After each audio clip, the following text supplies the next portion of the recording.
No one is coming.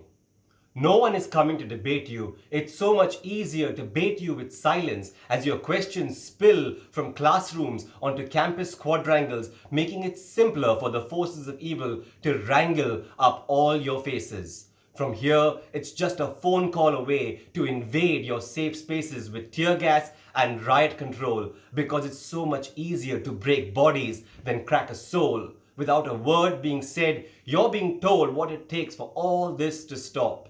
You need to drop the mic and walk away. Because no one is coming to report your side of the story today. Not even when armed men show up at your door in the dead of night. Not even when they attack those who aren't putting up a fight. Not even when your head is split open and the blood is still fresh. Not even when you attest to know who came to rob you of your voice, of your choice to dissent. No, even then you represent the vilified. So best put aside any notion of justice you're clinging to, because while your ears are still ringing too, the very people that attack you are allowed to file FIRs right back at you. You see, the law is no longer on your side.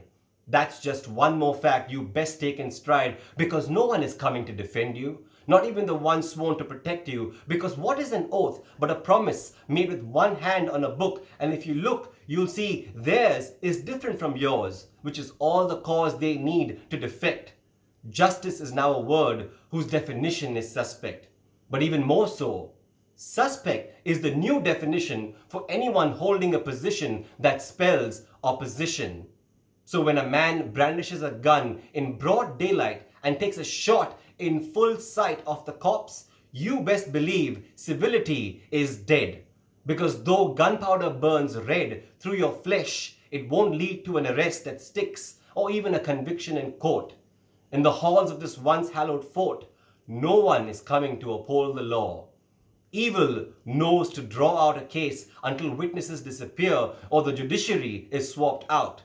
Just like the police, even the Supreme Court has copped out. They know you have neither the money nor the time, allowing them to redefine every crime to a point where violence is something Hindus can legally resort to. With no separation of faith and state, the only option you're brought to is a swap. Drop the case or drop to an early grave. And you best believe Arnab will say they gave you a choice. So, if all this is true, why raise your voice? Because knowing no one is coming is liberating. You lose less time waiting on the promises made to you by democracy. You recognize what your country is turning into, a Hindu theocracy. And then you turn. You turn your politeness inside out. You turn plane rides into prison for every acolyte they sprout. You turn Twitter into a radio station and broadcast the truth on loop. You turn Facebook into a ledger as you swoop down on all the bigots you once called friends. You turn coffee into conversations that won't end. You turn dinner into discourse so your family can no longer pretend to be neutral. You turn from a protester into a rebel. You turn your candles into torches. You turn your banners into kindling that scorches. You turn to grab every gun pointed at you. You turn your march into a run. You turn to the man, woman, or child beside you, and you don't stop till you're done bringing down the government.